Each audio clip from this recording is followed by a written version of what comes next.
Assalamualaikum warahmatullahi wabarakatuh. Perkenalkan, nama saya Diandra Anggia Putri Herlambang dengan NIM 192231085 akan mempresentasikan mengenai hasil analisis frekuensi konsumsi bahan makanan menggunakan metode Food Frequency Questionnaire atau FFQ. Pertama-tama akan saya mulai dari latar belakang. Food Frequency Questionnaire atau FFQ merupakan salah satu metode survei konsumsi pangan yang dikembangkan untuk dapat menilai kebiasaan makan responden dalam kurun waktu tertentu, sehingga dapat menggambarkan pola konsumsi dalam jangka panjang. Maka dari itu, dalam praktikum ini, mahasiswa diharapkan lebih memahami prinsip, penerapan, serta keterbatasan metode FFQ, sehingga mampu menganalisis data konsumsi pangan secara tepat. Berikut adalah data mengenai responden dengan nama Vanina Tai Haryono, berjenis kelamin perempuan, dan berusia 20 tahun, di mana hasil FFQ responden menunjukkan pada total frekuensi konsumsi responden kategori tidak pernah sebanyak 2 kali, 1-2 kali per bulan sebanyak 24 kali, 1-2 kali per minggu sebanyak 10 kali, 3-6 kali per minggu sebanyak 5 kali, 1 kali dalam sehari sebanyak 1 kali, dan lebih dari 1 kali sehari tidak ada. Untuk skor konsumsi keseluruhan, 1-2 kali per bulan sebesar 120, 1-2 kali per minggu sebesar 115, 3-6 kali per minggu sebesar 75, 1 kali dalam sehari sebesar 20, dan lebih dari 1 kali dalam sehari kosong.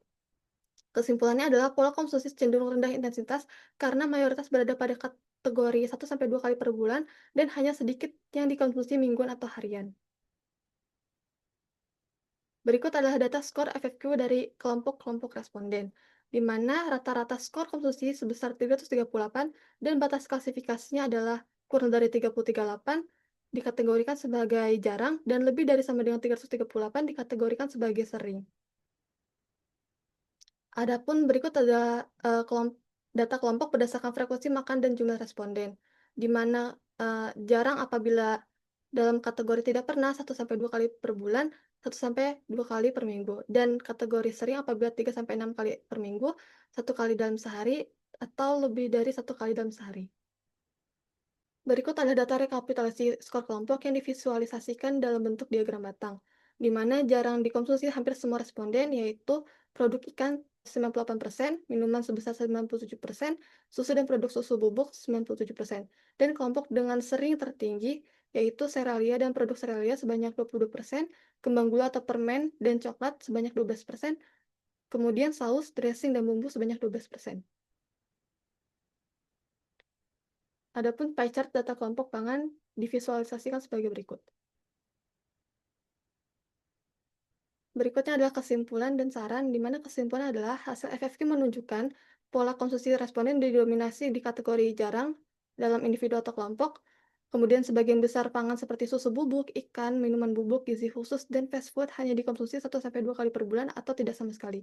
Kemudian untuk pangan yang relatif lebih sering dikonsumsi adalah pangan olahan praktis seperti serealia, produk bakery, saus atau bumbu, dan camilan, namun tetap pada frekuensi rendah. Kemudian untuk pola konsumsi responden menggambarkan kebiasaan makan sederhana dengan variasi yang terbatas.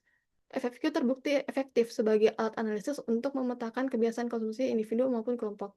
Adapun saran dari saya yaitu praktikum berikutnya sebaiknya memperluas daftar kelompok pangan dan menyesuaikannya dengan tren konsumsi agar hasil lebih relevan.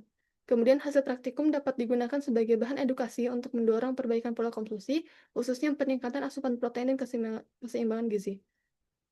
Kemudian untuk masyarakat disarankan meningkatkan konsumsi protein hewani, ikan atau daging, serta membatasi pangan olahan tinggi gula, garam, dan lemak. Sekian dari saya, mohon maaf atas kurang lebihnya. Wassalamualaikum warahmatullahi wabarakatuh.